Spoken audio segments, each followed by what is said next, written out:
and welcome to episode 18 of the 1099 for the week of November 9th, which is actually my mom's birthday. So happy birthday to my mom. I doubt she'll listen to this. I am Josiah Renaudin, the host, and with me today I have someone who I've wanted to talk to on this podcast for quite a long time. He's one of my favorite people to talk to, and he's the co-founder and president of Oddworld Inhabitants. It's Lorne Lanning. Lorne, how are you doing today? I'm doing great. Thanks for having me on, Josiah. Absolutely. When I first started this podcast, I remember you kind of make a short list in your head of these are the guests I want, and you were right around the top of the list. Really? Oh, thank absolutely. you. I mean, I actually first met you, if you remember, back at E3 2013. We were at Michael Pachter's party. Oh, yeah. Well, that's the party, right? The party, which it's always a funny story because at that time I was, I hadn't been on GameSpot or IGN or any of those sites yet. I got to that party just in the weirdest way of the person I was writing for met Pachter at an airport. And randomly was like, you should come to my party. And I ended up there and had no right to be there, but it worked out perfectly. And this was during the year, if people remember, of that big Sony mic dropping press conference where the price is popping off. They're talking about, the indie showcase, all that. Absolutely. Yeah. And I know you were on stage and you were talking about Oddworld New and Tasty, and it was a really wonderful show to go to. So to kind of just bring it back for a second, what was it like working with that version of Sony, that specific, this new indie-focused Sony for New and Tasty? I have to say, extremely surprising in a positive way. But to understand that, I think, you got to go back and look at Sony in the gaming through their history. Mm-hmm. And, there's certain people that were consistently there from the beginning, like, Shu Yoshida. But then at the same time, when the PlayStation came out, it was a different world in gaming, and as you may recall, Japan was recognized, the Japanese designers were recognized as really the hot game designers. Yeah. And so the PlayStation was coming out of Japan. And so really, even getting on the initial PlayStation was something where, in my opinion, American designers were kind of considered second class. Mm-hmm. And in general, and I'm not just saying, I think that was Sony's perspective, because I never felt that directly from Sony, but that was a general, journalists were writing about that all the time, that Japanese designers are somehow really had that extra magic touch. Yeah. And how times change, eh? Yeah, really. I mean, yeah. But so from that perspective forward, the PlayStation 1 comes out, and it's really the in my recall, aside from PC, it was the first really viable CD-ROM-based console system. I mean, there was others before it, but they just didn't make it, right? So rather than hash through the details of history. But so the PlayStation was this kind of elegant machine, and it was also Kutaragi, right? That was his first run at it. Mm. And Ken Kutaragi, the inventor of the PlayStation. And that episode of Sony, it was very exciting, and we were just able to sort of connect in to it in a good way. We happened to know Bernie Stoller, who was the president of Sony US at the time, and that made it really easy because, he and my partner Sherry, in their previous marriages, had used to go on vacations together when they were kids, college, out of college. So that was kind of an interesting reuniting. So we actually had a good in, we got treated well. And then he left, and the PlayStation 2 was coming out, and that's really when a lot of I felt the tone started to change, because Sony just there's one it was like Microsoft in the beginning, when you're not even in the industry yet, you're really trying everything to win. Yeah, absolutely. But after you win, then no matter what, now you're dealing with a winner, mm-hmm. And so winners tend to be a little bit more harder to get to, right? Yeah.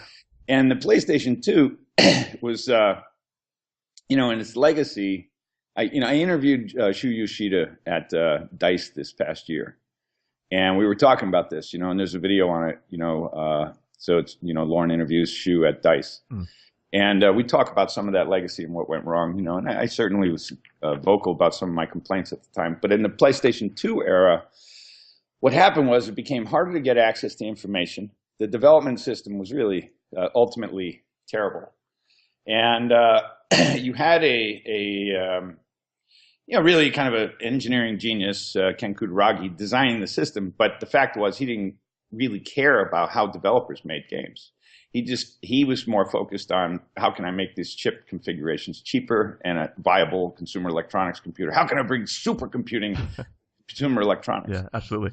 And while all that was fun and noble, if you were a developer, you had to go out and raise money to do your games. But if you didn't have an OS, that even the guys, let me just ask you this: if you remember, how long did it take Sony first party internal Sony's own development groups to deliver their first PS2 game? They were not the first out the gate, right? Yeah. And so everyone was having kind of a hard time. And if you were first party Sony, everyone had to acknowledge, we're having, it's difficult. Some things are difficult. And if Sony were paying our games, they probably would have been like, well, we understand why you're going to go over budget. But if someone else was paying for your games, anytime you go over budget, that's another pound of flesh out of your deal, out of your company. And what was happening was that basically the PS2 was absolutely impossible to predict what your costs would be. At the time, I wasn't articulating in the same way because really I didn't understand business the same. But in hindsight, that was the real problem. You could not predict your costs. And as a result, anyone who really dove into it aggressively, like ambitiously, like, oh, here's all this horsepower and I'm going to build this new big thing, they got themselves into trouble. And we were no exception. And so if you can't predict your costs and you're trying to run a business and you're, getting advances in money and you keep going over, and you still really can't predict because you don't even really have a development environment that's conducive or familiar, you get into trouble. And I think a lot of developers did. A lot of developers got into real trouble and ultimately put them out. And that was just, time, technology, and history, right? But Sony at that time was becoming, more and more challenging to really work with, and they were on top. Now they're the winners, right? Yeah. And that carried into the PS3 era. So the sort of philosophy and energy of the PS2, Kutaragi really wins big with PlayStation 1. PS2 comes out, and he said things that were just really offensive, So people were saying, well, what do you think about these development costs? And he would say, well, I think it's, I think the PS2 being so hard is a good thing because it's going to weed out all the weak engineers. Jeez. And you're just like, that's the magnitude. I don't want to get into trouble here, but the magnitude of ignorance in that statement is, was not being measured that well. Yeah. I mean, even from, I'm sorry to interrupt you, even from a consumer side, like looking toward the PS3, when you talk about the price of that console, the messaging was kind of like, well, get a second job, like sell stuff to get this $600 console. So I totally know what you mean. Yeah, So, I mean, I have respect for the man, but I am saying if you're trying to run a business, you're trying to build a business, you're working. I mean, if you're a developer, I've had to change my tone over the years because I would die. I have Bell's palsy in my face. I've done multiple in a night row all-nighters. I've averaged 60 to 80-hour weeks throughout my career. Oof. It's hard work, man. It's hard work. And so you're just trying, really, you hope to win, but you're just trying to survive. And now you've got, the more employees you have, the more you feel responsible. If you got to lay people off, like all that becomes a heavy burden on you. If you're not a psycho, decent human, that's weighs pretty heavy. And so it was really becoming like, whoa, there wasn't an indie, distribution path. You were still going through physical retail, which meant you were basically still in a publisher's game. You didn't have independent developers producing their own content, really. And so it was helping to shape into an industry of blockbusters only. Kind of like what Hollywood is today. Like, you don't see small films really coming out in the big theaters, right? It's about blockbusters. And that's where I just I felt like there wasn't, so we're at the tail end of the PS3 era, right? I just felt like there wasn't going to be a lot of changes and things would just kind of be that way. Development systems wouldn't be getting easier. I mean, that was really the promise of the Xbox, right?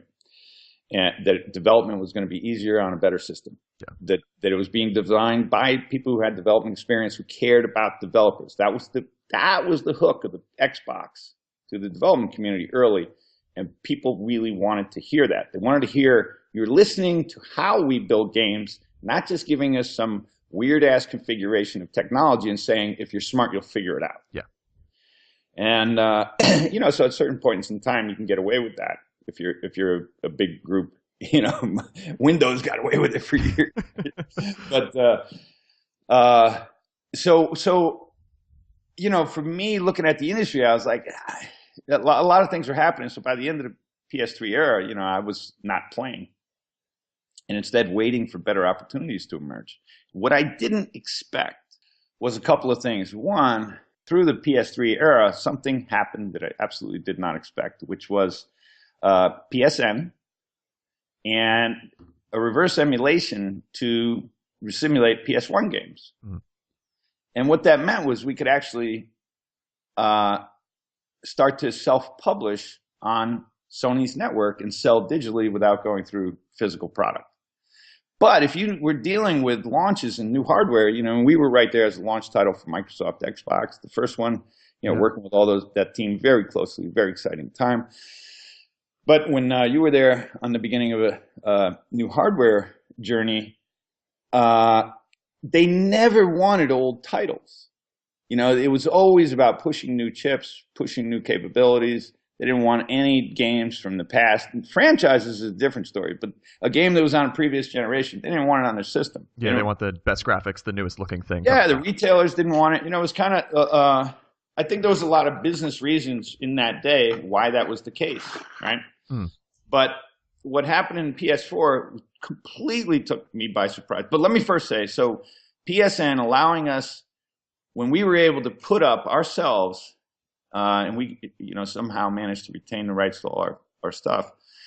When we put up Abe basically on PSN for PS3, which was a no-brainer because they actually built reverse, backward compatible software, which I absolutely didn't expect because they didn't even want PS2 titles on PS3. Right? Yeah. You know how different it is today, where every PS3 game is now coming out on PS4. Exactly.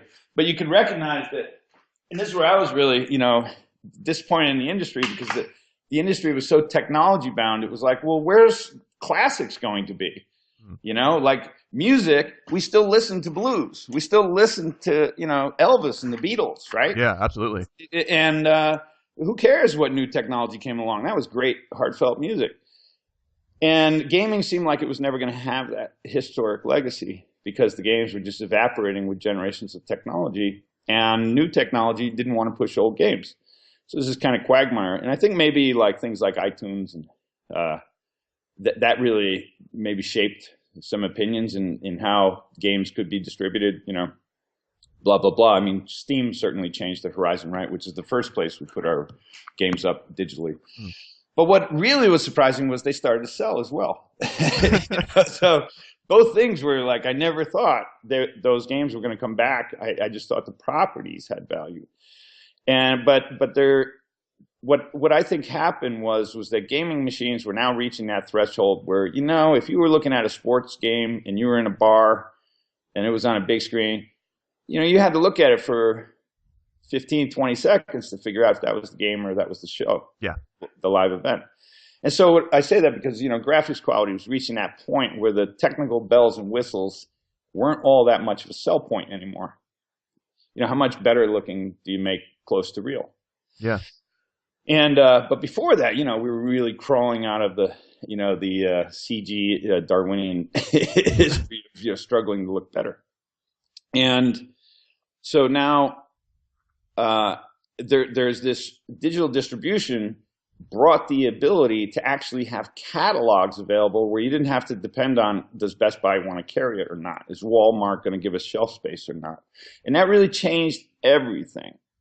And this is like, the reason I held on and believed digital distribution was coming was I used to listen to interviews with Russell Simmons, remember? Mm-hmm.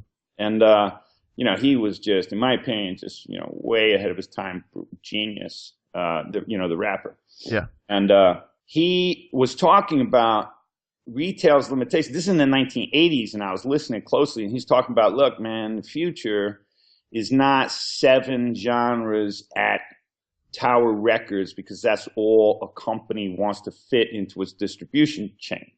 He said the future is 700 genres, digitally stored, and there's going to be micro niches, and he just saw it clearly, man. And this is the 80s dude, right? And what, PSN didn't come out till when?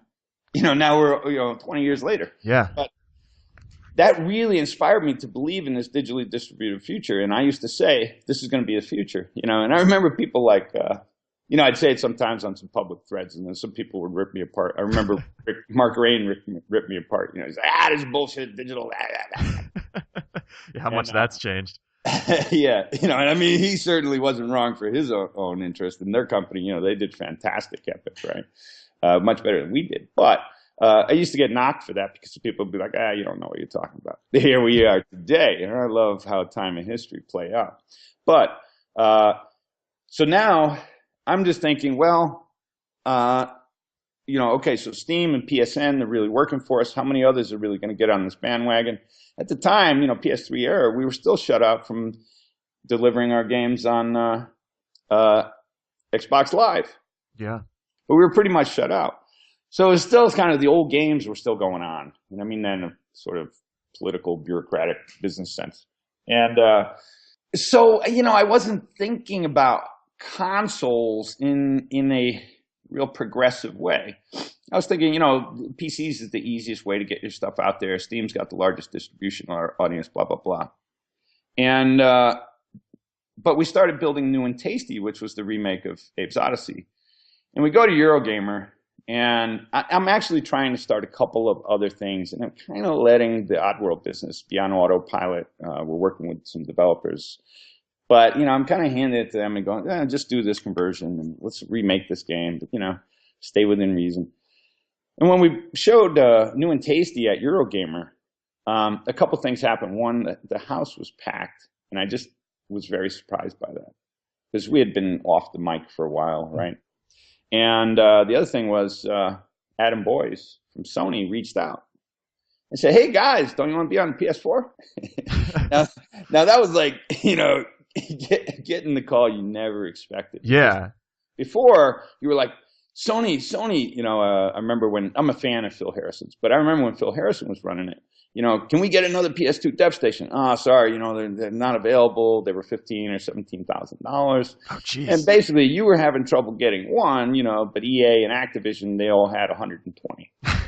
And maybe I'm exaggerating, but it felt like just disproportional there. Yeah, because they were all, the blockbusters got them first. I mean, that makes sense, But a number of things were now happening, and I think one of the most important things that was happening was smartphones.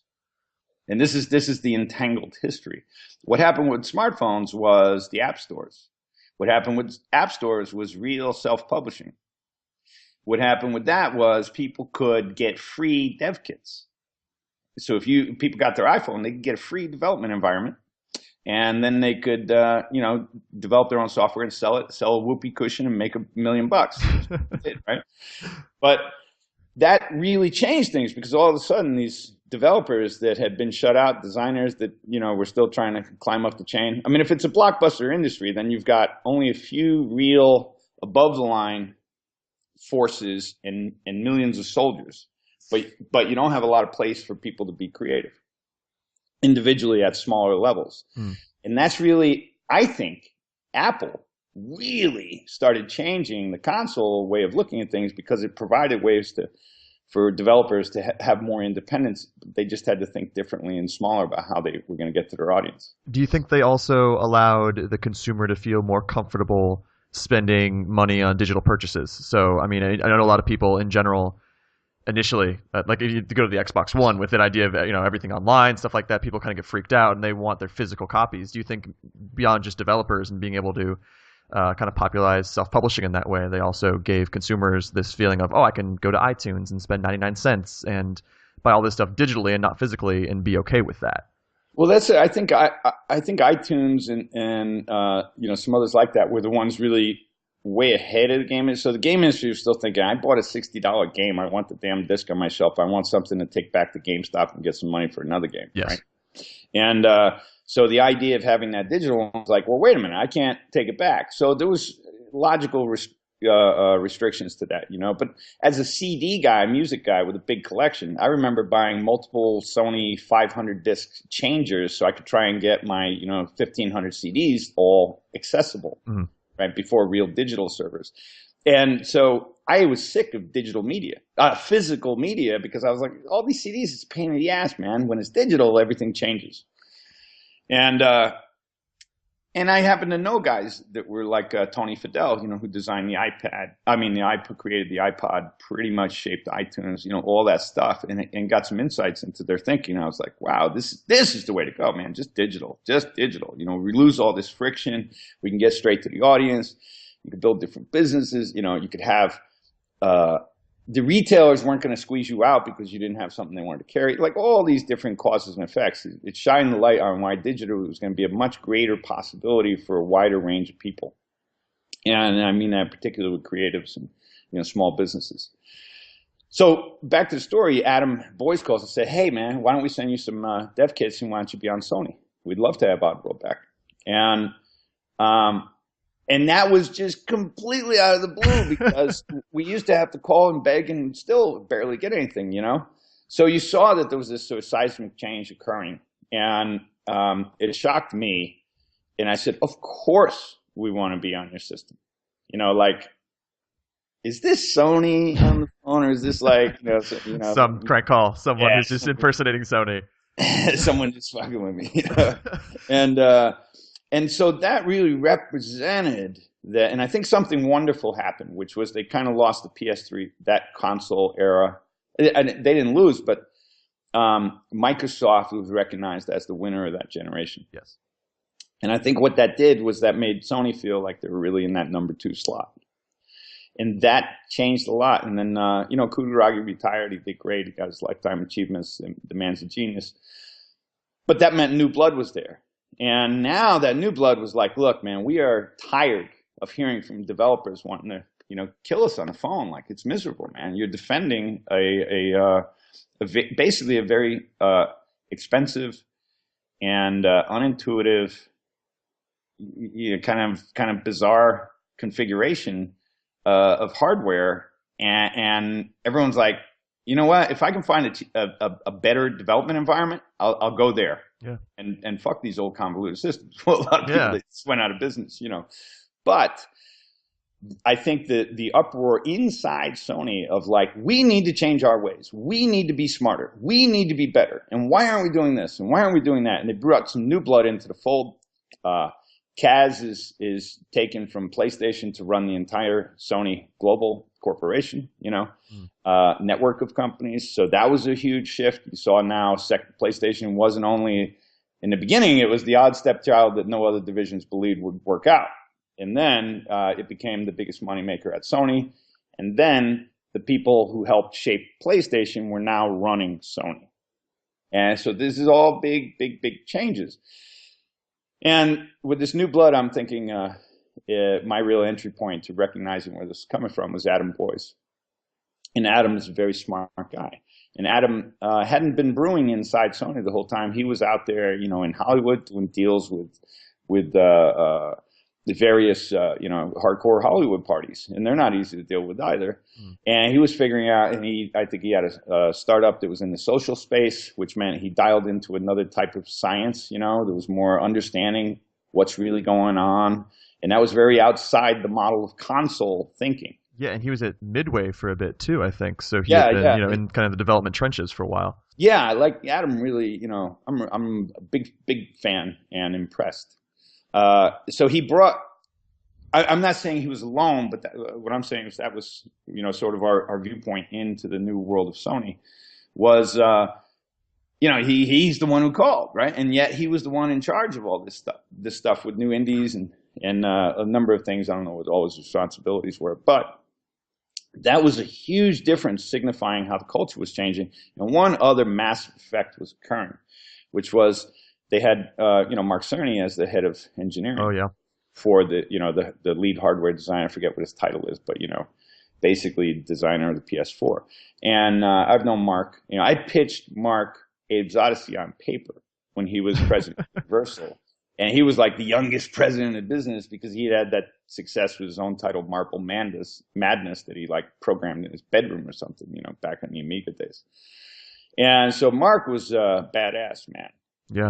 Mark Cerny is a serious mind. And, people like John Carmack get a lot more credit. Let me say, a lot more people know about Carmack. Yeah, he's a much more well-known figure. Yeah, but, people that know Cerny is like, when I heard Cerny was designing the system, then I understood that a developer was designing the new hardware, and a developer that could speak Japanese, could deal with the chip manufacturing. Like, he understood, man, all of it, and it was like, whoa.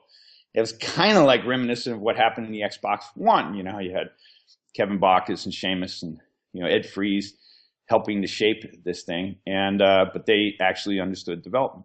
Yeah. And so that was a big change, right? And now you're going, oh, PSN is really more of an iTunes rather than Sony's latest generation console platform, and then the old ones go away and you can't get them anymore. Mm-hmm. So the idea of libraries and archive games, classic games running on new systems was becoming more of a common idea, and Microsoft is a little late to grasp it fully because there's basically, I think, because they came out of a history of monopoly where they could just get away with all the shit they wanted. Yeah. And that was now changing, right? They caught a lot of slack. Yeah, they did not get away with that at all. I feel like they're still kind of digging themselves out of that hole. Like, I still have people come up to me and say, like, I'm not going to get that Xbox One because I don't have a fast enough internet connection. It needs to be always online. And you're like, man, that's stuck. Like, holy shit. And that was like really bad unpredictable timing, right? Because that was coming out just as Snowden was revealing what was going on. Yeah, really. Right? So the paranoid gamers, were like, "Wow, my Kinect's gonna watch me." Yeah, exactly.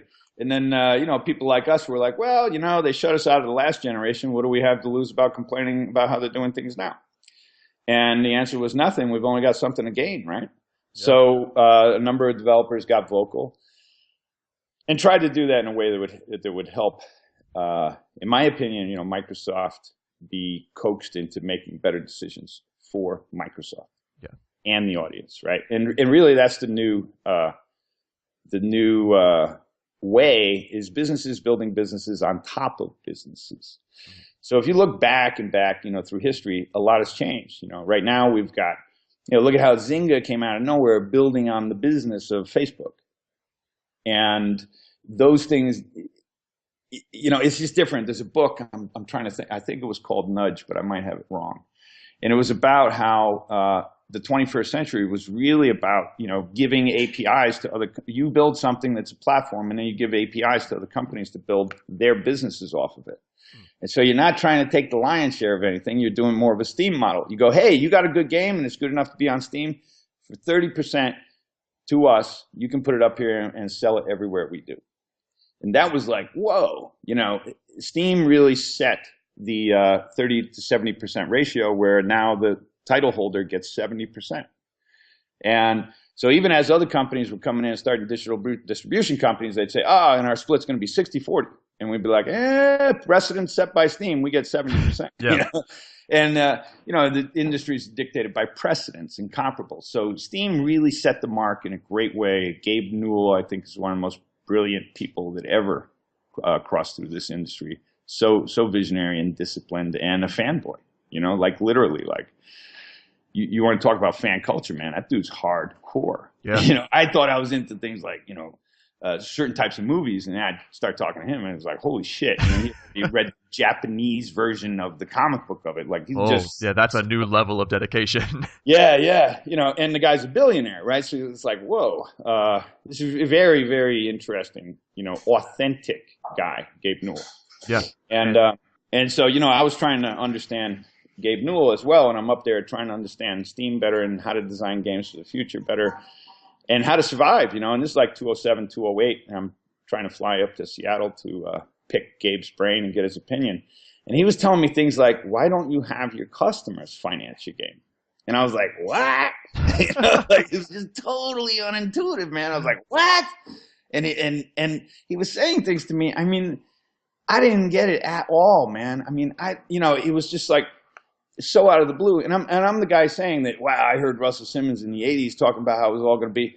But Gabe, it had just turned into some whole other level of understanding. And I'm now just struggling. My brain is hurting, sitting in the room, listening to him going, what does he really mean? It was so alien. And today, I'm not saying we're masters of the science, but it all makes sense. And he was just far ahead of the curve. And so now PS4, Adam Boy, why don't you come with us? You guys got a great indie game. We want to be really good in indies. We're going to create the indie-friendly policy for self-publishing. We're going to do this. We're going to do that. How much is the dev station? I don't know that we paid anything. He was the one who got into Sony. He said, why are we looking at dev stations as a revenue center? Let's give these damn things away, man. Our biggest problem is getting good content. Why are we creating friction for developers to create good content? Let's make it easier for them. Yeah. And if the iPhone taught us anything, it's that the big surprises might come out of a two-guy garage. Absolutely, right? Yeah. I mean, and so he's the one who really, I think, was the main force in getting the policy changed where they started giving the dev kits away. All of those things represented a big change. And then they're like, hey, would you like to be on the stage at E3 for the Indie Showcase? And I had pretty much been off the radar for a while. Doesn't mean I wasn't doing things, but I was off the radar, not taking center stage anywhere. Mm-hmm. And it was like, sure. Are you kidding? At what cost? And they were like, look, man, just give us a 30-day window before you release on another platform, because if you're going to release simultaneously, we'd rather not have you on the stage. Yeah. And you go, in terms of, I mean, we couldn't even get another title out in 30 days anyway. So it was like, why wouldn't we do this? And when we did, the reception was just awesome. And the reception, from the fan base was awesome. And actually from the community was awesome. And I think maybe there's a variety of different reasons for that. But one was, I think maybe we were always recognized as a developer that whether how wise we were at different points of our venting and ranting, I think we always spoke to our true reality, and that reflected what a lot of developers' true reality was. Mm-hmm. And people were afraid to say those things. I mean, who wants to talk shit and get people mad at them? And so I think because of the way we had come through time, from the original AAAs, and now we were self-publishing and still, building, in my opinion, some decent product, even though we weren't completely into the new IP phase yet. All of those things converging, it was really a different time. So PS4 really represented, sort of that next level of like, okay, small teams can actually come back and have a chance on consoles. Yeah. But, they have to think different about price points. They have to do their own social marketing. They're going to have to do their own financing. They're going to have to do all these things that developers didn't have to do before. They're going to have to become full 360-degree businesses. A lot of developers, they build games. They're not running businesses. You know what I mean? Yeah, it's a whole new setup. Yeah. It's kind of like filmmakers. Some very, very, very famous filmmakers, but they don't really run businesses. They're talent. And so all of those things were converging. It changed the landscape. And what Sony did, you can remember that day, E3 2013, Microsoft led in the morning. Mm-hmm. And the press came out of Microsoft and said, not bad. Yep. Not bad. And so all the things, and I remember, Microsoft was feeling pretty good about it. But I knew, because I'd been in the green room all weekend at the backstage of Sony, what Sony was going to do in the evening. And it was like, oh shit, man, it's going to hit the fan tonight, and it did. Yeah. And all of a sudden, everyone flipped, and it was like Sony looked pretty. Microsoft looked pretty good in the morning, but by night, trouble was big afoot. It was almost from a distance. So, I went to all the press conferences that year. It almost felt like Sony had watched Microsoft's press conference and said, like, okay, like there's their price point.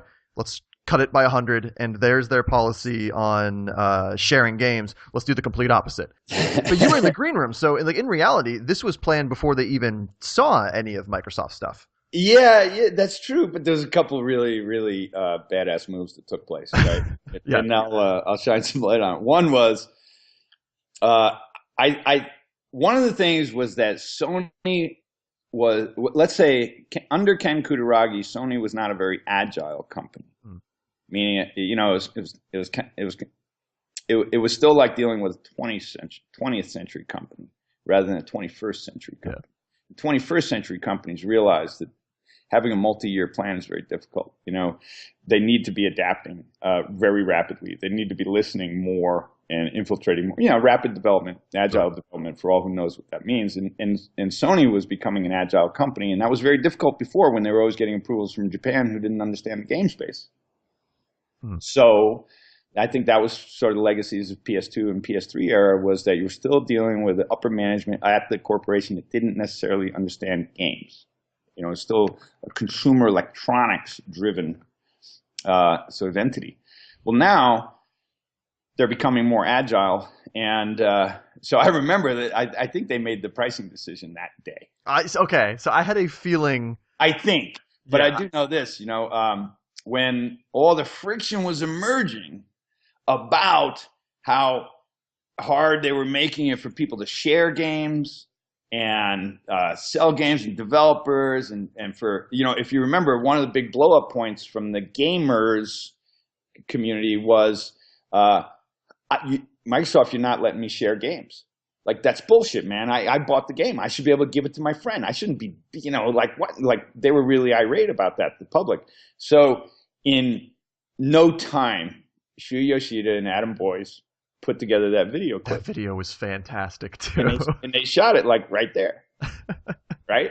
Yeah, I mean, I think it was made that weekend. You never would have been able to get that through a big corporation like that in the 20th century business models. Yeah, they just, it would be like, marketing department be like, we can't do that. There's not a plan. How does that fit the plan? What's the CEO going to say? We don't want, no. And now they're like, hey, this is a killer. We're going to respond, and here's a killer solution. Yeah. So that's the one where it say, where they said, you saw it. I mean, it's got 20 million views now or something. Yeah, it's that initial. This is how Sony is going to share games on a PS4, and she goes, here, and Adam goes, thanks. Thank you. Yeah, and that was like slam dunk, right? It's because of that agile development mindset, that the quick iteration, the movement. We're like, hey, this needs to change. Let's just change it, instead of going through, like you said, all these different layers of business. It's like, no, this is a good idea. Let's do it. Exactly. And what they say, the best plans are made to be broken, right? Absolutely. Generals would show up. If you look at the history of warfare, generals would show up at the field with their battle plan. They'd look at it. The field didn't look exactly like they had predicted, but they stuck to the battle plan. They died. Yeah. Right. So you saw that happening, and you really sort of became a believer that this generation was going to be different. And in a nutshell, it was. And what you could recognize, and what had been proven in the app world, Android stores, iPhone stores, was if you're not getting featured, you need lots of advertising support. And if you're not getting featured and you don't have advertising support, you're going nowhere. Mm. And so the key to getting featured is you got to deliver great product. That's the real answer. I mean, you need to have, some politics, have some relationships, know who to talk to, all this stuff. But if you got a really great product, Apple's going to put it on their store. They're going, and not only on their store, but they're going to highlight it. And that, ask any app developer, highlighting is the key. And so, so for us, we already understood, okay, we need to make really special product. We're not going to compete with the Calls of Duties, and we're not going to compete with the Battlefields. And, that's just a whole different realm now. That's blockbuster territory, hundreds of $1 million titles. We're going to have a couple $1 million. How do we stay relevant? How do we do it? Well, what we're going to do is we're going to focus on, like grandma's cookies or something. We're going to focus on really better tasting, and while it's lighter, it's going to have more heart, and we're not going to have a bureaucracy of marketing companies saying, well, I think this little aspect offends one niche of our demographic, so let's water it down like the blockbusters do.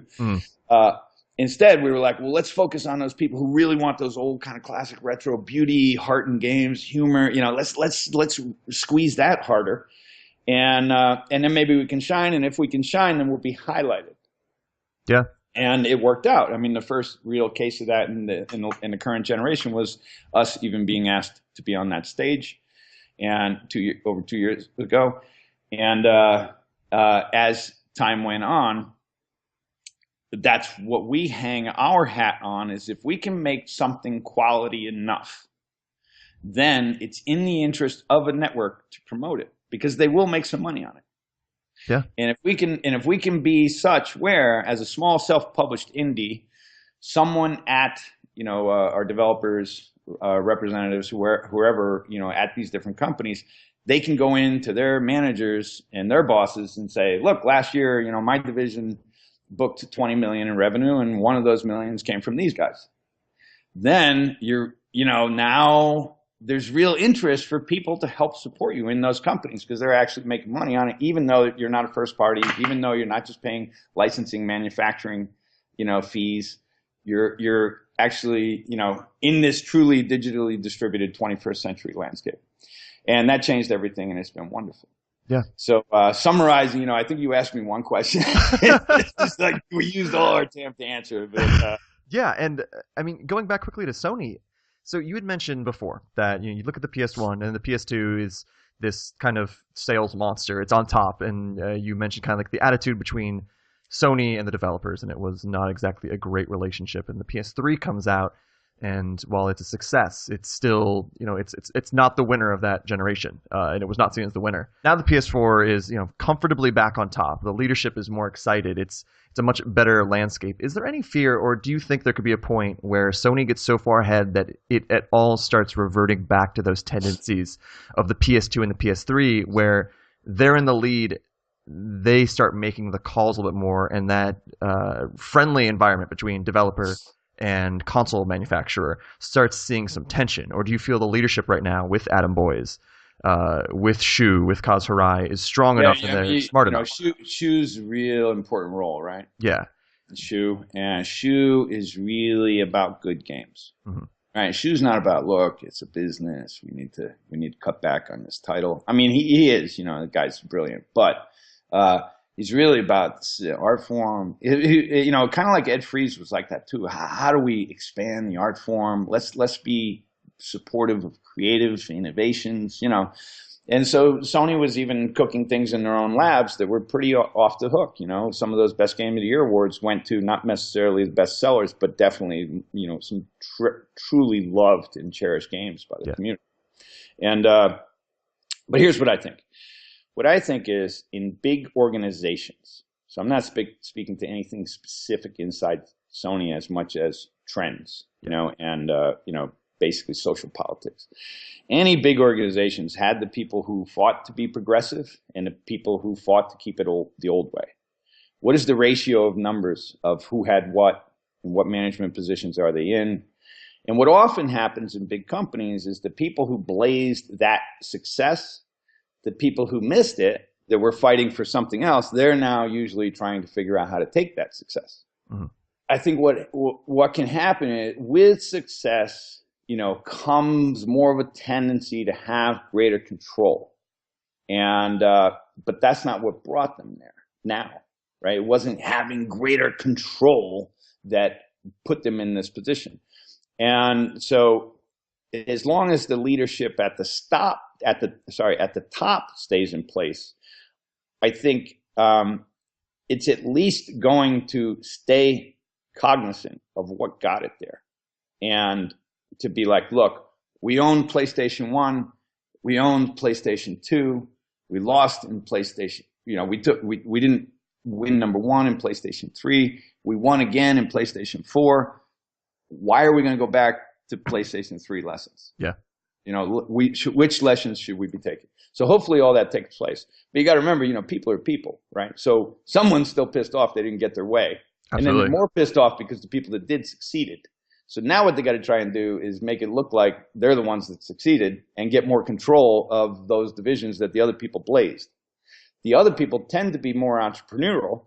So, like Seamus Blackley or something, after the Xbox One comes off, he feels like his job's done there, right? Mm-hmm. So that means those roles get inherited by second tiers. And those second tiers can see things differently and fuck things up. Yeah. Look at Microsoft today, right?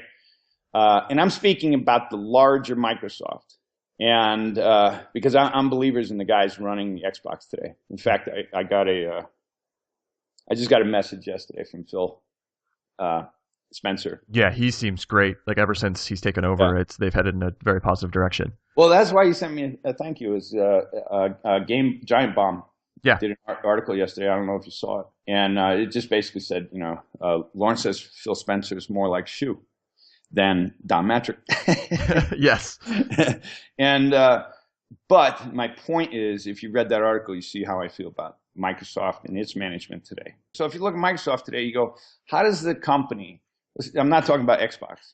yeah. Basically, Microsoft as a whole. Steve Ballmer's Microsoft, even though he's not running it now, but they're still living with the legacy of his role. How does a company that owned personal computing OS like a monopoly, how do they later not really, I've heard venture capitalists explain to me, they said, if you want to understand Microsoft Online, imagine you built condos to fit 1 million people, but you couldn't rent them, so you're paying people to live in them. Yeah. And I was like, what? And they were like, that's how much money they're spending just to keep online, like stay on. And I'm careful in that quote. I don't want to be, create some headline that's going to make me cringe. Yeah. But the point being is that where are they in the mobile space? Where are they in the social space? Where are they in the internet shopping space? Where are they, across the board, they're having a lot of troubles. Really, it's still enormously profit. They still have the OS that's driving the business world. They own what, 25% of Apple, so it's not like black and white, but at least that's the last time I remember. How do they keep on missing it when they have the most resources? Mm. So you have to ask yourself those questions, right? What happens? How is a culture shaped that it has problems, sticking with the new world? And this is really the history of industry, right? What happens is organizations get big. As they get big, they get fat. As they get fat, they're harder to move around. They're less agile. And someone younger and leaner comes and, basically steals their wife, right? And I hope that doesn't happen to Sony. I don't have fears that it will, but human nature is human nature. You never know, one guy can come in. I don't think it'll happen to Sony because I don't see Shu Yoshida going anywhere. But, yeah, I hope not. But cultures of large populations of people, you got thousands and thousands of employees. There's many inertias that might win, and you can't predict which ones they are. But you hope they keep to the policies that are getting them there. And the world is changing so rapidly in this kind of way that it's hard to imagine anyone going back. Yeah. No, I agree. And, like you said, they should continue to do what's working for them. I don't see why they would suddenly say, like, what didn't work for us is doing all the stuff we did in the PS3. Let's just do that again. And right. yeah. And like you said, indies have been a big part of this conversation and a big part of that initial push for Sony, that initial goodwill that they got. But where do you kind of see AAA games at this point? Because during the PS2 time, you could see kind of there was smaller games, not as much as, of course, as there are today. And there was this kind of B tier level. And then there were a lot of AAA games. And over the course, of the past 2 generations, a lot of those B tier games are gone. We see a whole bunch of indie games and this big glut of AAA games at the top. But it's not even that much of a glut. Yeah, because a lot of those companies, I mean, you look at, I think it was the latest Tomb Raider, not the one that's coming out Tuesday, but the one before the 2012 release, where that comes out. It seems like this hit, it's making millions of dollars, but still the publisher is like, well, not as much as we expected, just because games cost a crazy amount of money to make and it's only going up. Where do you kind of see big budget AAA development going? Do you think it can get to a point where it's, just Call of Duty, Madden, and those sort of titles? Because if you... Well, it already is, right? I mean, I guess at this point it's getting close because if you miss big miss, it already is. Let's take titles that are $100 million or more. Right? Who can afford to play? Right? When CAA was starting a game division, a game division of agents. Right? CAA, Creative Artists Agency, right? Yeah. Largest talent agency in Hollywood. You mention a famous Tom in Hollywood, and he's represented by CAA. Right? Regardless which one, Tom Hanks, Tom Cruise, it doesn't matter, right? And they started it with the belief of, hey, look, Hollywood's got all these players, all these investors, it's entertainment. None of them are eating any of the game space. None of them are feasting on any of the game space. How do we bring alternative financing to great developers to get basically bring some different shakeup to the industry? And let's start some new publishers that think this way. You know, in some ways, Brash, if you remember the creation of Brash, was founded on, people like Larry Shapiro working with people like who owns Legendary Pictures, is Thomas Tull, and saying, look, we can build higher quality branded movie games, but we shouldn't just be releasing shitty branding movie games. Yeah, really. That was the idea of Brash. It was a good idea actually, and but they didn't make it. But Thomas Tull, shit, man, he's still got how many killer blockbuster movies out there that come out every year? Quite a few. Yeah, he's a major guy and a smart guy, but basically, even CAA couldn't bring alternative financing to the game industry. Think of that. Wow. Right? Imagine that. And they couldn't, man. They couldn't. And I can tell you that. Will Wright could tell you that. Warren Spector could tell you that. Tim Schafer can tell you that. Yeah. I'm not dinging CAA. I'm just telling you how hard it is when you do the business projections to tell someone else to come into an industry, spend hundreds of millions of dollars, and why they're going to succeed. Instead, people like Barry Diller, shit like that, they might be interested, and then they do a good analysis on it, and they go, it doesn't make sense. It's too high risk. It's too hit-driven. Right? So now, what do you have? You have genres in the space that for a fact, shooters, multiplayer shooter campaign-based type games, are going to grasp X number of billions of dollars next year. And that is on the table. Someone is going to take it. And now if you're, another brutally smart, brilliant guy in the industry, if you're Bobby Kotick, you're going, what does it take for us to secure the taking of that? And that's like Rockstar looking at Grand Theft Auto, right? Yep. We're going to spend, what'd they say, $500 million? That's what it was, yeah. In development. And we're going to do it right. We're not going to milk the brand. These are the lessons of history. We are going to keep on surprising the audience. We're going to make it great. So they kept the spirit of what kept that property great, and they enhanced it. Right, GTA 5. Mm-hmm. Oh my God, right? Yeah, it's insane. Who's going to compete with that? Nobody. Right. So when they say we're going to bring $500 million in development. That's an enormous number, and everyone's listening. It's already a great franchise. Everyone's listening. Now that means, well, wait a minute. If you're bringing $500 million to development, what are you doing for promotion? Right. So in Hollywood, they go, 50% of the budget of a movie is the market. Meaning, we're going to spend at least that in marketing. Mm-hmm. So oftentimes, the marketing spend is almost as much as the development spend. And that's why we see billboards of all the biggest shit all over the place. Yeah. Right? And people just tell me, well, big brands, sell themselves. I said, really? Then why do the biggest sequels have the biggest marketing campaigns? Yeah, really. Right? Like, don't give me that shit, guys. Bullshit. You're still spending more on the thing you think is a sure bet than you are on the thing that's new, And so it's a big boys game. It's a big players game out there in that premier, blockbuster space. So the game industry, everyone else was afraid to come in and really start publishing. Thomas Tull had the guts. I mean, some other things emerged and collapsed. I wasn't that intimate with any of them, but everyone was afraid of it. I mean, you're talking, the Hollywood guys, right? The big directors, how many have designed a successful game? None. Yeah. Including Spielberg, who's tried. Why? Well, it's a different way of thinking entirely. It's a voodoo science. It's not, as I've told these guys, the movie producers, the film directors, and I don't want to list the names, but it would be a real name-dropping moment, What I've told them is, you guys, you're master auteurs. And you're going to work in a game, and you're going to think it works the same way, where you can show up, hold your high standard, yell and scream, points to producers, whatever. If one team's not working out, fire them and bring another one in. You're not going to operate that way in this industry. This is not mastery of artistic, vision. This is mastery of compromise against technology that has to run in real time. You might have a vision, But if you want to stick to it and not be agile like you do in films, you know, you're going to stick to your vision in that film and stomp and cry and be James Cameron on a set and scream and fire people. You know, you're not going to last in the game industry 10 minutes because it's a team sport.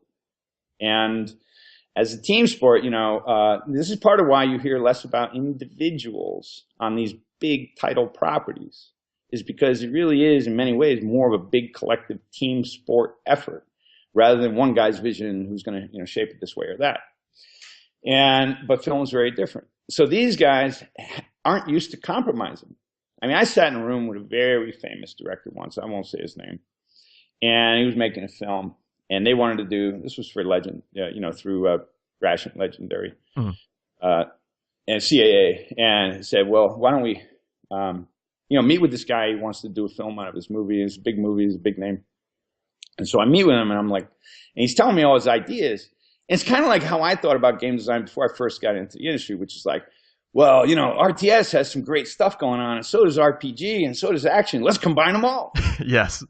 And you're like, and that's when you learn, you know, in a very rude awakening, that there's a reason these genres are segregated. Yeah. It's called performance. Make your pick, because you're only going to get so many cycles of you know, chip performance. And I'm trying to tell the guy, you got to pick and choose what's actually going to make a great experience. Why? And his answer was always, why? Why? Why can't it be this? No, I think it should be this and this and this. And I looked at him and I recognized that thing in the eye when I used to be in visual effects in the film business. That thing in the eye where the director would just come in and hold his vision. And look, at times I was the same way. And just say, no, we're going to go here. And I'm going to take you places you don't think you can get to. And we're on this ride together. And trust me, and I'll beat it out of you, basically. Yeah. And I left that room going, good luck, guys. I mean, I was kind to the director. But I left the room to the people who brought me there, and I said, good luck, guys. I'll never work with that guy, ever. Yeah. And they were like, what do you mean? He's this and that. I go, he doesn't know what the fuck he's talking about. And he's going to be a total asshole to work with. And any project you get involved with interactive, if he's the creative person dictating what it's going to be, you're fucked and you're going to lose your money. And they did. So to me, it was like, yeah, the big name, it doesn't really matter because, man, if you don't understand this stuff, you're just going to be dead. And it's an entirely different beast. So, you know, we can count on one finger, less than one finger, how many successful film directors have designed successful games. But how many have wanted to is a pretty big list of big names.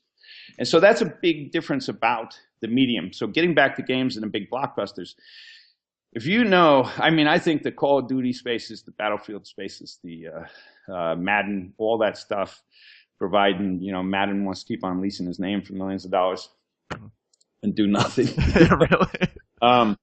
Those franchises aren't going anywhere because the audience is, it's a pattern that they've come to expect. They want the games to get better. The idea of pushing out brands that are crappy games, sequels, you know, Atari was the first one who shot that in the head with E.T., right? Yep. You know, who else is going to want to go in there and combat it? And they know that there's X number of dollars to be made. There's X number of gamers that are going to buy the latest, greatest shooter next year. And so they know, they go, there's X amount of billions that are going to be made. We're going to spend $1 billion to get it. We know what we're doing. And good luck if you want to compete against us. So you might have Activision, EA, and, you know, one other player, two other players that can actually perform in that space. And they're going to go, if they're going head to head, they're trying not to go head to head. So they're going, well, if they're going to release in Christmas, let's us release in the summer. Let's do $100 million marketing around it. Who's going to come in and say, we want to do that too, and we're going to go against you? Yeah, you know, I mean, not very many people, but exactly. And I was there not that long after Bobby bought Activision. Yeah, and yeah, that's a smart dude, man. Yeah. You don't want to bet against Bobby Kotick. Does this model kind of constrict creativity or inspire it? More money always constricts creativity because with more money means you have to have a wider audience, which means you have to be looking at market research, which means you have to be filtering out things that are going to turn off segments of the market. You know, so in some ways, it tends to be more watered down. If you have a brand like GTA 5, they tend to water it up You Yeah, know? really, to just the Because shock that's what factor in people certain ways. expect from the brand, you know. But are you going to hear Call of Duty guys, you know, swearing at each other and stuff in the you know, really getting hardcore? I doubt it. You know, that's not what that brand's about. But my point is that they're alone out there in aiming for this space, and it's kind of like the movie blockbuster space. There's only a few players that are going to spend $1 billion in the production and in the marketing to go out there to capture 2 billion. Yeah. You know what I mean? And but they know that if they do it right, they pretty much secured that capture. Mm-hmm. And then they've got the built-in fan base. They've got the infrastructure. They got the stores. They got the digital stores. They got the physical distribution. They got the retail shelves. You know, how are you going to go in there and fight with these guys? You're going to lose. And everyone's smart enough, and the big media players that were smart enough recognized that they were going to lose. And so these captains that we have today, you know, of the publishing realm, and you can, you know, literally count them on one hand. I don't see them going anywhere. And with all these huge budget things coming in, you're more in the blockbuster space. And you can listen to the complaints in the film industry from all the creatives, the writers, the directors, in the game industry about what happens when it becomes a blockbuster. And, you know, so you can't afford to try to innovate at high prices in a major way. You can't afford to try and be revolutionary, you know, at a multi-$100 million development spend. You have to be intelligently evolutionary. And what you got to do to be revolutionary, something just totally out of the box, is you got to do it cheap. Yeah. You got to do it cheap. You got to find out if people want to actually do it. And then if it works, you got to nurture it. And the best example of that is Minecraft. Oh, yeah, geez, without a doubt. Right? And so just something that's not chasing. I mean, you know, he just took it completely in his own direction, which is he wasn't chasing good graphics. He wasn't chasing any of that. He was chasing a different, what would players like to do? How would they like to share? And, you know, in the beginning it was laughed at, as several executives from different big publishers have said. You know, no one wanted to touch this game in the beginning. No one wanted to help. No one believed in it. You know, and then at the end of the day, everyone's trying to take them to the prom. And so that's a good example of innovations. And this is what was happening in the PS3 era, you know, just using it to identify the era, not speaking specifically to PS3, but because Xbox 360 was a more difficult system to build for than the Xbox, just FYI, right? And so what was happening was that it was becoming, in my opinion, blockbuster only. And until the real digital distribution, you didn't have chances for smaller innovations. And innovations need to take place in small doses. Find out if people like it. Don't bet the whole bank on it. You know, I used to think, I was like, man, I'm just, you know, I want to be a real star player and put me up to the plate and it's going to be grand slams. You know, let's swing for the fence, man. Let's just build big hits, you know. And then I got educated to how business works, really. I mean, I was raising millions of dollars back in the early 90s, but that doesn't mean, you know, but I wasn't a Stanford business grad, right? It wasn't an MBA out of the Ivy League. And that's what you're dealing with now. You're dealing with really smart people. And so on a small level, you got to figure out, I had to sort of swallow the fact of it's not about being the biggest. It's about being clever and surviving and sticking true to what you believe is good and what you believe you want to do. What's going to make you happy working on? You know, how does it work? And what I decided was I wanted to have Oddworld be what you would call in film an above-the-line company. That means less of a development studio and more of, in the film sense, a development studio in film means like a Bad Robot, a Jerry Bruckheimer. Companies that are, I'm calling it above the line, they write the packages, they design them, but when they go into production, they contract out to all the other companies that do production. They don't build their own production teams, you know? And that wasn't really happening in games for a lot of reasons, not to get into it here. A lot of them technological, different engines, 6-month ramp-ups for talent to understand how to work your code and tools. All those kinds of things made the game industry very hard to do things like that. But engines are getting more standardized, you know, UE4, Unity. These things meant that more people understood the same software environments. And now you could have more sort of small teams that are working together. Like at times, you know, I'm contracting to 3 different time zones around the world for one thing. And you couldn't do that 10 years ago, 20 years ago. So the innovations are taking place in small pockets, and because of digital distribution, you can actually get it out there. Now it's up to that developer to bring the eyeballs, to bring attention to it. No one else is going to do it. You don't have a publisher who's trying to recoup their money now. You're on your own, and you got to learn how to do it, right? Mm. And you know, at the GDCs and things, I get together with young developers, young star developers that got their own indie shops, and try to help them understand these types of things and how they can, you know, survive better, and the lessons we've learned, you know, things like that. So there's the opportunity to break out that new stuff, but it's not going to happen at the big budget level because it's too risky. And if you have a public company, I think you're dumb to try and do it because your stock's going to get hit, you know, all kinds of ramifications. So really, it's fascinating because the innovations are not going to come from the big games. They're going to come from the little surprises. And those little surprises are going to be the big games in 10 years from now. Yeah. Meaning the people who hit it right, they're going to nurture it. They're going to understand their audience. They're going to understand. I'll give you a good example. Someone started explaining to me years ago, they go, look, man, you got to understand YouTubers, your new Fox News, your new MTV. Instead of buying airtime, what you need to do is you need to, you know, romance YouTubers. You need to do this, you need to do that. So we're trying to figure out, okay, on last release, we got YouTuber support with up to like 6-7 million followers. How do we get YouTuber support to 30 to 40 million followers for this game? Like that's on our map of what we do. Not how do we get a better partnership that's going to give us more advertising money. Mm-hmm.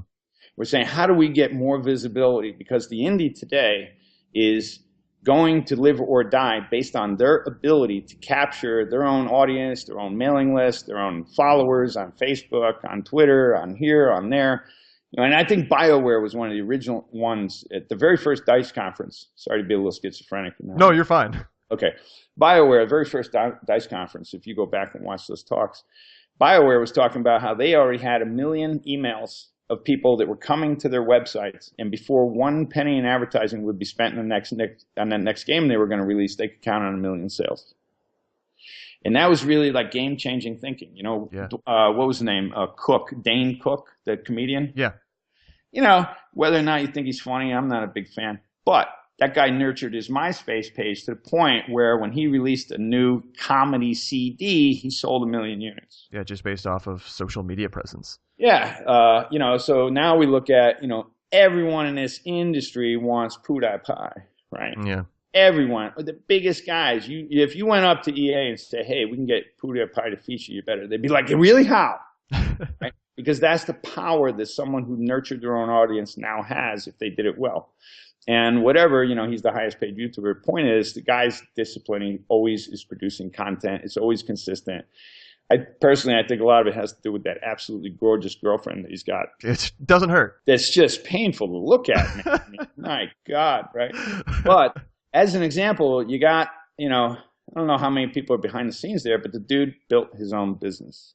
And now everyone wants, you know, just like in Notch's pants, they all want his pants too. And for, you know, Notch from Minecraft, right? Mm-hmm. But so the key is, you know, you really got to nurture your own audience. And if you did Silicon Valley ventures in this sort of digital space and social space, to which we did on an effort that didn't make it, but it really caused us to have to learn a lot of what was going on in this new environment where you didn't have big marketing campaigns, but you had big numbers. And that's what, by the time PS4 came along, that's what I recognized Adam Boyes was doing, and an influence. I'm not saying it was the only influence, but an influence at Sony, where he was bringing that knowledge set. And a lot of AAA developers and a lot of game developers didn't understand it yet, you know, because they're still thinking in that old AAA way. Like, how do we get a big budget to get a game? If we can just get greenlit, then we can have our own studio, you know, all these dreams that wind up being nightmares. I saw that from what I had learned in Silicon Valley sciences in, you know, since 2006, 2007, I saw that he was actually applying them here, and I was a big believer. You know, the blockbusters aren't going away. There's going to be a couple giants that fight it out. Mm-hmm. Out of the losses is going to become new engine technologies that some team goes away and makes, like, I don't know the full story, but look at Riot Games. Yeah. You know, because they had that, they were building up that technology, they were able to do something in a free-to-play way that had more money into it, the more people were spending in free-to-play as development or publishers. And it wound up with some secret sauce that, boom, you know, what Wall Street firm didn't wish they were invested in Riot Games today? Yeah, it's massive now. Yeah. And you know, this goes across the board, right? Gearbox. So more and more independence coming out of, you know, creative small ventures, but they got to start small. The old dream of, I'm going to be a director, I'm going to move to Hollywood, I'm going to get a big deal. If you got that dream in the game space, the music space, the television space, or the film space, it really is that. It's a dream. Yeah. And it's probably never going to come true. So, you know, one of the pills I had to swallow was, don't worry about having the biggest sales. Get that ego bullshit out of it, you know, out of yourself. Instead, just build a smart business where you can have more fun, you know. And quite frankly, I didn't have a lot of fun through the first 10 years of development. In fact, it was a fucking nightmare, man. Yeah. It was hard as shit. I mean, Kotaku just did an article on a Japanese CEO at a game company, and they talked about his daily schedule, and they're wondering, how does the guy stay alive? And the truth is, this shit will put you in an early grave. But I'm calling a friend after this call to talk about his heart attack. You know, and this is a guy who's in perfect shape, but he's hardcore intense, you know, owns a developer, etc.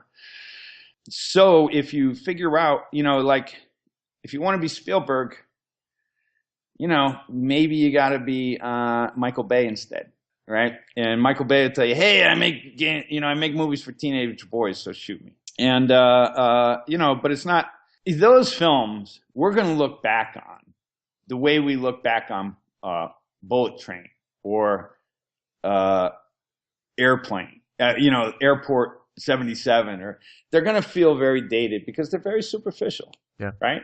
But we're going to go back and we're going to watch Kubrick films, and we're still going to be like, how did he shoot this in the 60s, right? Because they're just going to be timelessly deep and beautiful and intelligent, and, you know, codes to unravel. Whereas none of that's in a lot of the latest blockbusters, right? So it's all about that, more of that short-term gratification rather than depth, you know. And Kubrick is my favorite filmmaker of all time. Yeah. And you know, it's harder for those guys to exist today unless they start shooting digitally and figuring out how to shoot a movie for $2 million. Yeah, and you know, like you've been saying the entire time, it's that innovation at a smaller scale that, you know, even makes Sony's moves 2, 3, 4 years ago with the PS4 seem even smarter, because, you know, that's where that small innovation starts, and that's where something like Minecraft can be born. That's where something like League of Legends and Riot can be born. And, you know, you're not starting at this giant spot. You're starting small, and you catch on. And, you know, it makes the AAA space odd, but still exciting for the smaller space. Yeah. You know, there's a game I'm really looking forward to, and I'm envious of the cleverness that they did, and that's Cuphead. Oh, absolutely. That game's gorgeous too. And I look at that and I go, man, this is brilliant. You know, I don't know how good it plays. I hope it plays great. But what's brilliant is they took that old, like, Schlesinger, originally, you know, early era 20s animation, 20s and 30s animation style, and put it in the game for the first time in a way that felt like that old style. They took, meaning if they stick to that, I don't know the developers, you know, I can't wait for the game. I watched the trailer 30 times. If they stick to that model, they can own that space, which means they can become the company that takes what was, you know, antique, classic, entertaining, totally out of time, retro signature, and own it without having had created it. Yep. You know, this was a problem with Disney.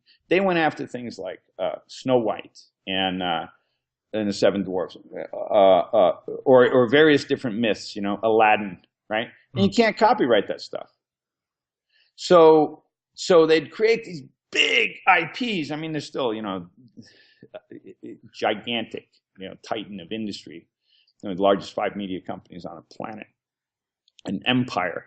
But one of the things, you know, Joe Carey, who funded GT Interactive, another billionaire, Carey brothers, they own Good Times Home Video Distribution. They're the ones that got GT Interactive to have the Walmart deal, where if EA wanted to sell in Walmart, they had to go through GT Interactive. You know, I remember that day, you know. Yeah.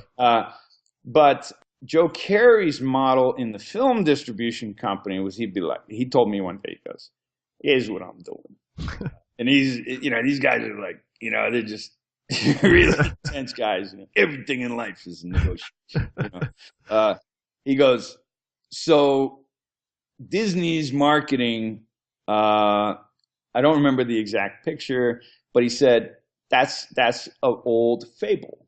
You can't trademark that. So you can't keep me from coming out with the same picture on the same day as a video sale at Walmart for $9.99 at the cash register. I've never thought about that. And Disney's going to spend $400 million marketing it for me. And so he would hire like Oprah to do a voice on CG animated film that he would spend $3-4 million on. And it would be riding the marketing campaign of a Disney picture that's coming out that's going to be, $100 million animated film. And so you talk, Wow. just like, whatever you think of that model, it was brilliant, man. Really? Yeah. He was like, well, how do I ride other promotions where they can't really protect the IP because they're playing on public domain? Right? God, that's smart. Yeah. So if someone was coming out now with a new one called, Peter Pan, I think Peter Pan is public domain, I believe. Yeah, probably. Right? I would think so. Or an old myth, Grimm Brothers, Brothers Grimm or something like that. If some big company was coming out, we got, $500 million Hansel and Gretel title coming out, I can create a Hansel and Gretel title for $1 million and make it look like the one you're promoting. And beat you to the counter because you're going to wait 3 months to get sell your videos. And I'm going to kind of confuse the audience, but let's face it, our audience is going to be 4-year-olds anyway, and they don't give a shit. Right? So I mean, it's like brilliant, man. Art of War kind of brilliant, Yeah. That's why these guys are billionaires. Carey Brothers is not to be messed with. Yeah. But and at the time I met them, I think they were worth like 300 million. Now it's billions. So anyway, for whatever those fables are worth, clever things that people are doing. But Cuphead has that opportunity for that developer if I were there, I would say, guys, we got something. We can take that classic animation style, and anytime someone sees it on a screen, they know it's us. And if we just make it great, we make it great, and then the sequels are coming, we can own this genre, and we didn't even create it. We took the history, And so in my respect, I think it's really clever and brilliant that way. Yeah, I'm so excited. I really hope I get the opportunity to review that game. I need to contact someone and be like, put me on this one. I really want to play this thing. I want to see how this turns out. Yeah. So I don't want to keep you too much longer because I know you have other things to do today. But when I had tweeted out that I was going to be talking to you, I just got a flood of people who wanted to ask you questions. So I have a few here, just really quick hits. So the first one is from Jonathan Fallows. Hopefully I'm pronouncing his name right. Okay. And he wanted to know if there's any chance of a colorblind mode for New and Tasty, since he says he's struggling a little bit to see the mines within the game. This is a dilemma of technology. Mm-hmm. If you recall, it's like things like that we would love to accommodate. And I'll give you one story. We have a game. The guy who played Abe's Exodus perfectly rescued all 300 Mudokons. He's legally blind. Yeah. But the way he was able to play it, he thanked us, and then we found out who he was, and TV stations did interviews with him. And this is an engineering student who is, I'm talking not 80%, he's blind. Wow. 100%. And so we thought it was bullshit. Right? How do you do that? This is a hard game, man. Go read the complaints about how hard our games are. Yeah. And he sent us this letter saying, just thank you so much because you paid attention to the panning, the sound effects. I could tell where he was on the screen from the left and right. I could count because it was a very sort of digitally staged game, meaning it's 20 steps across the screen. Mm-hmm. It was this many steps got you killed. This, as you move from left to right, panning would occur. He was like, thank you so much for the detailed sound in this game. I can play it. Sometimes I get stuck and I ask someone to come help me.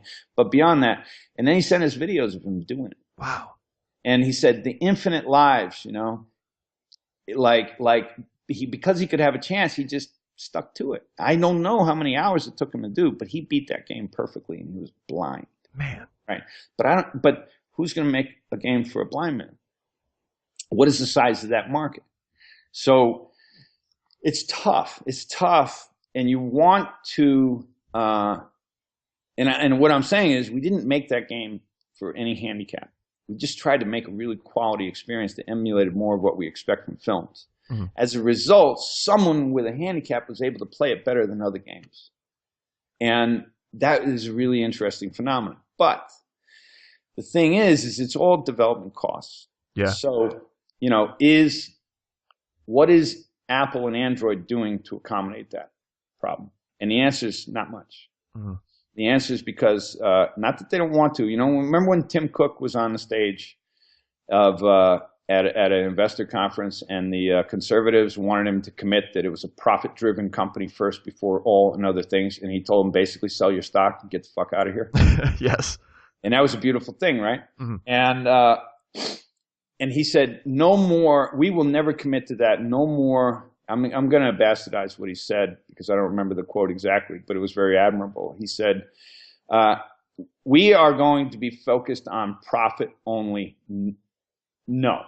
And we are not going to say we are not going to develop for the hearing impaired. We are not going to develop for this and that. And he started identifying things that they would like to do that are not going to be profit-driven ventures, but they want to include a wider variety of humanity. And it was kind of that was what you want from a company, right? And I think his stock shot up the next day rather than get hammered, Yeah. But the point is, you go, how is colorblind being addressed in mobile devices that there's several billion of out there right now? And it's not that anyone wants to turn away, but when you look at how decisions are made in industry, they slice towards what's the demographic, how many, what's the development cost versus how many more units are going to be sold.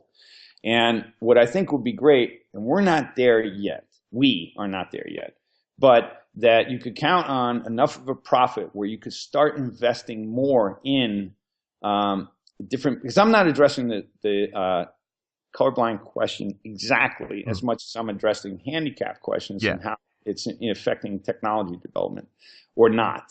And what we're saying is it should, and it should.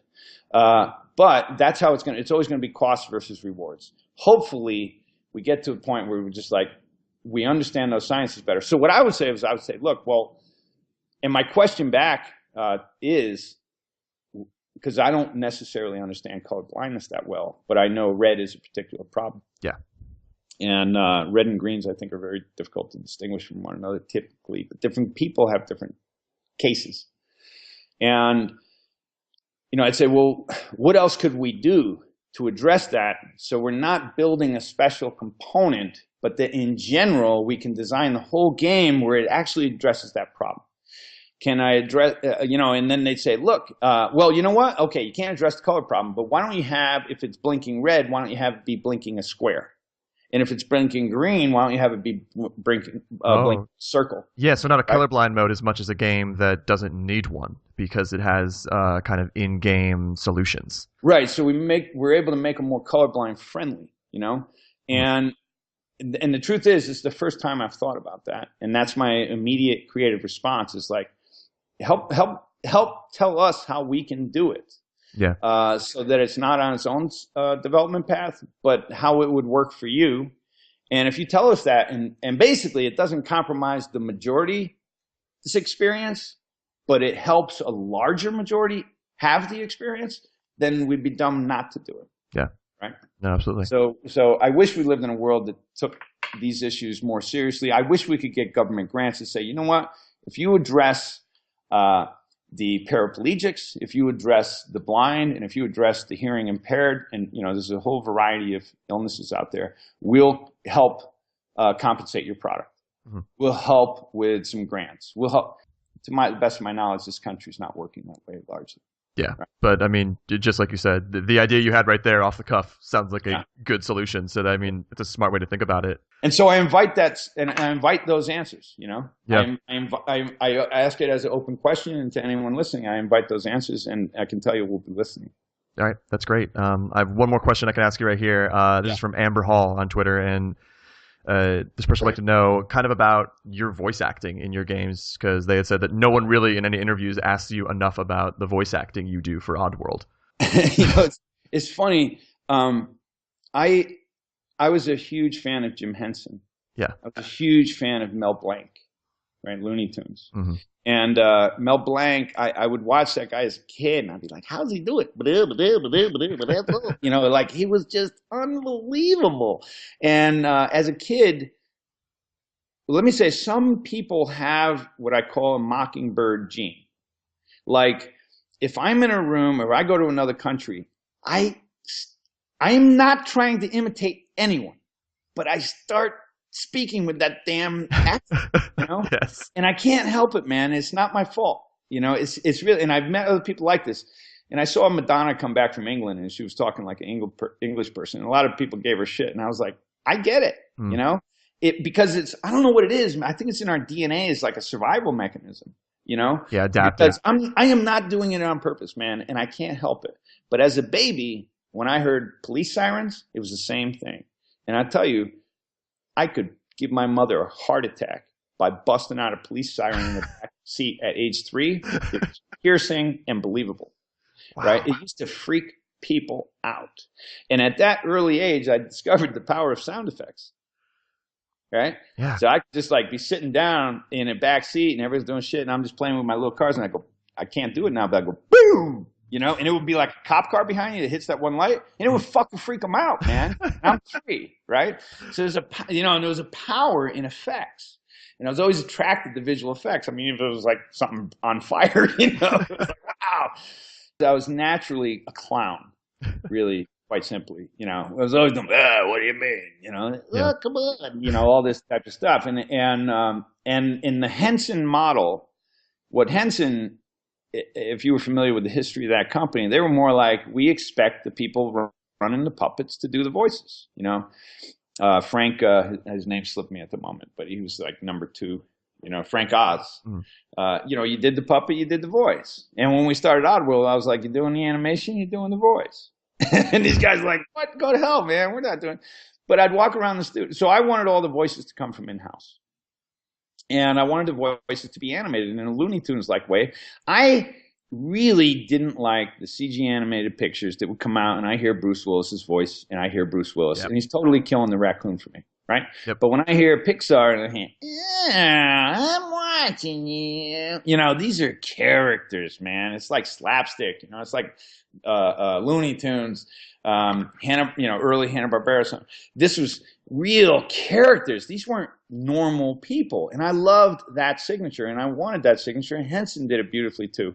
And Henson, all those voices were largely in-house and they were part of the regular talent. They weren't special voice actors going out there and doing jobs like that. And that's what I thought Oddworld should be. And I really started the ball rolling. And, you know, you can tell by the games how many new voices came on, you know, which was not a ton, and I still wound up doing a majority of them. But we kept it in-house. And Michael Bross, the audio guy, he was great at doing voices. Tom Chung was great at doing some voices. And Jung, sorry. And so I got other people to participate, and I tried to do it in a fun way, because I thought this is the one thing that we can almost do instantaneously, right? We're slaving over technology. It takes forever to see whatever. But voices, we can get in the booth and we can tell from when you say it, we can tell if we're laughing or not. Yeah. Right? And that's a great sort of real-time thing where it's like, nah, say it this way, say it that way. Come on, just say it. And then totally, and someone says something that's not in the script, and all of a sudden you're like, everyone's laughing. And we go, that's it.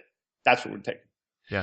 And so there's a lot of that real-time spontaneity that doesn't exist in game development, and it was happening in voices. So I really enjoyed the process. It was one of the fastest things you could turn around.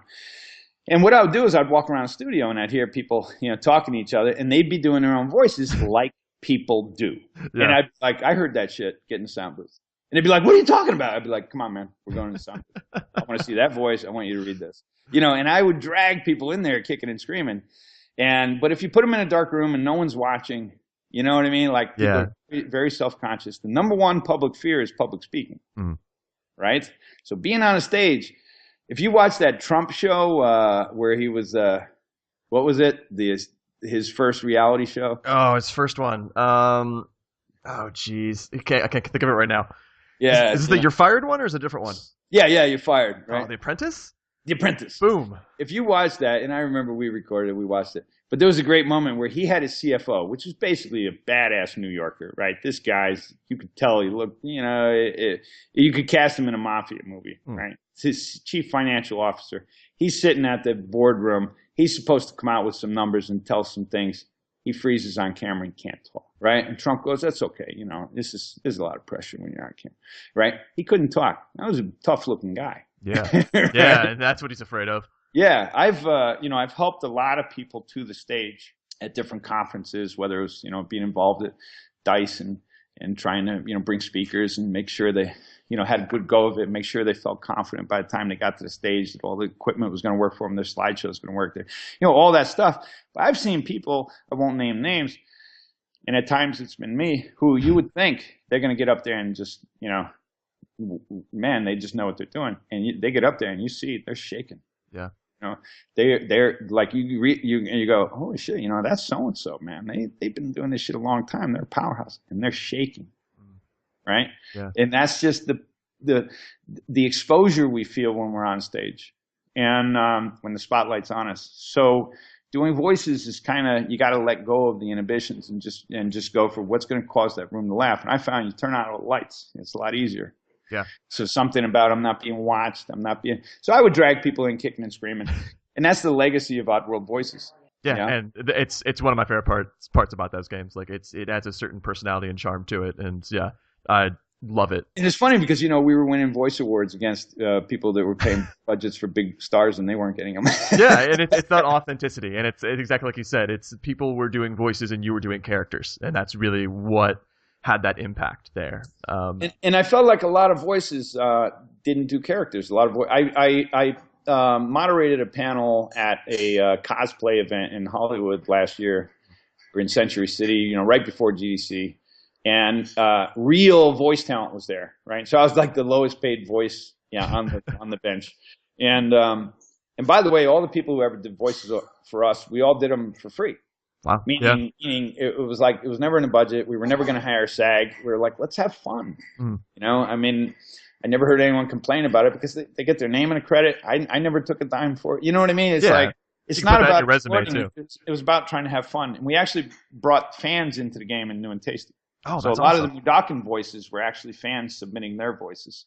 And believe me, it cost us more to filter through all the submissions than it would have been to hire talent to do it. Mm-hmm. So some people are like, you're just doing it to milk the public. And it's like, no, we're doing it for the public and have their name and a credit in the game. Yeah. Something they love too. And that's what we're trying to do. We want to make you feel more part of the game. And we're going to be doing more of that as we go forward. But, so it's not exploitive. It's let's have fun. And this is a way to do it. And if it has to be calculated and accounted in the old way, then that fun is kind of harder to attain. Yeah, absolutely. So, Lauren, I have one more thing to ask you, then I'll let you go, I promise. So we've been talking a lot about, you talk about Sony and this new era of these smaller games and these smaller innovations and a lot more room and space in that area. Do you think now, so a lot of people listening to this podcast are people who either just got into development or want to get in development. Do you think right now is the best time for someone who has a dream to make a game to enter and be able to just start making something at a smaller scale and be able to not only create that, but distribute that to people? I don't know when there would be a better time, and part of it is the best time is when your dream is at its peak of inertia inside you to have the discipline, the energy, and the faith to pursue it. Yeah. Right. So predicting forward, no one does it well.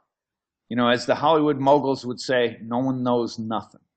Yeah. That's what they say. As Wall Street would say, the fund managers, there was just a whole expose done that they said all the fund managers that looked brilliant in the 90s or mutual fund, we found out it's luck, right?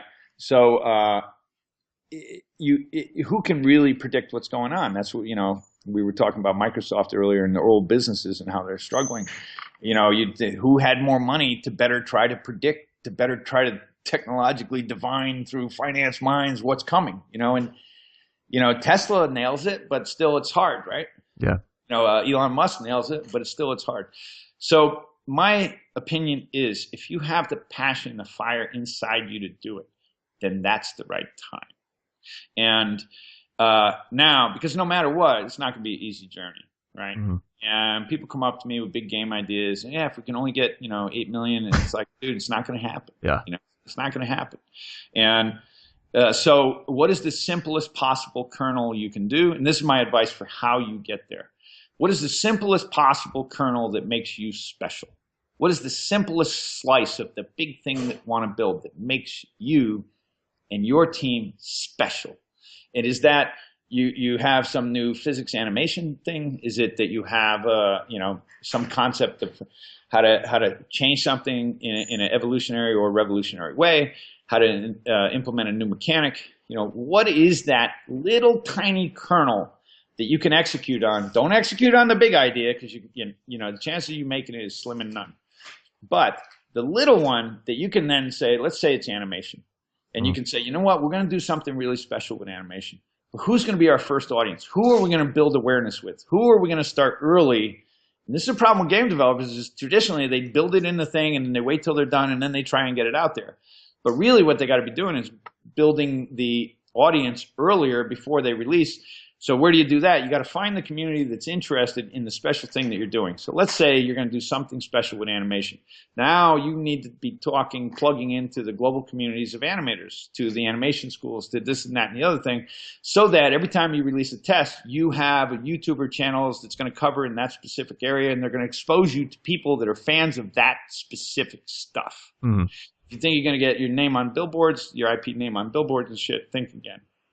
So if you can go into the animation community and all of a sudden what you did is so cool, even if it's something that's playing in a box, right, with no levels, right? Something is really cool in particular. If you get that into that community and that community is sharing it and spreading it, then you know you got something, right? So you can say, look, we had $0 marketing dollars, but we have 150,000 views on our YouTube video. Mm. Well, now people are listening, right? And 150,000 views is hard to get, man. Right? It really is. And so that means there's an audience for it. Now, how big is that audience and how much money are you going to spend? But that's the way in. So what's your special thing? If you're Cuphead, they hung their hat on, there's two things that make this special. And if you see 6 seconds of this footage, you're going to get it. And that's going to be, the Schlesinger style early animation against classic platforming gaming. Two things, peanut butter and chocolate, you never saw go great together again. Here's a new peanut butter cup. And when you look at that, when I saw that, one clip, I didn't need to see the whole 7 clips. I saw one clip and I was like, oh my God, I get it. Yep. Right. And how many views is that video getting? Are their videos getting, And I'm not saying they're being pushed and promoted in all the full capacity of what they could, but I shared it with people, right? Yeah. And that's the key. Are you creating something interesting? No matter how small it is, they could have shown one level and it could have been done in an editing system and it looked like a game, but it wasn't even a really game. They could have put that out there, and even if it was faked, they could have put that out there and it would have spread. And from that, they can then take it to people and say, look, this is why you want to support us. Yeah. Because look at how people love this shit. And we only did 6 seconds. You know what I mean? Mm-hmm. And you got to show some traction that people actually want what you want to make. And so I would put that as a great example, because in 6 seconds of watching that on screen, you get it and you haven't seen it before and you're interested. At least I am. Yeah. A lot of other people obviously are too. Yeah, without a doubt. You're establishing, like you said, you figure out this is what I'm good at or this is what I want to accomplish. And who's looking for that? Is there some? Is it worth investing the time making something like that? And like you said, that one clip, that's all I needed to see too, where you're like, I get it. That's awesome. I want more of that. And you establish that audience before you even release anything. Exactly. I remember Ice-T saying, anybody can rap. Anyone can make a song. It's got to be clever, and really that applies across the whole board. Yeah. It's like anyone can get in there almost, and make a game. But why is what you're making clever enough to cut through and get recognized? Yeah, no, I think that's fantastic advice for anyone getting in this. So, Lorne, I really appreciate you spending almost the past 2 hours with me. This has I been know. it's so much fun for me just to hear all these different stories and talk to you about all your different games. So really appreciate this, and hopefully in the future we can do this again, because I feel like I still have like at least 2 or 3 dozen questions for you. So I have a feeling hopefully someday we can go through even more. Yeah, we can do it. We've done it before. We're doing it now. Let's do it again. Absolutely. Thank you so much, and thanks everyone for listening. Thank you, Josiah. So yeah, I'll look forward to everyone coming back for the next episode of the 1099.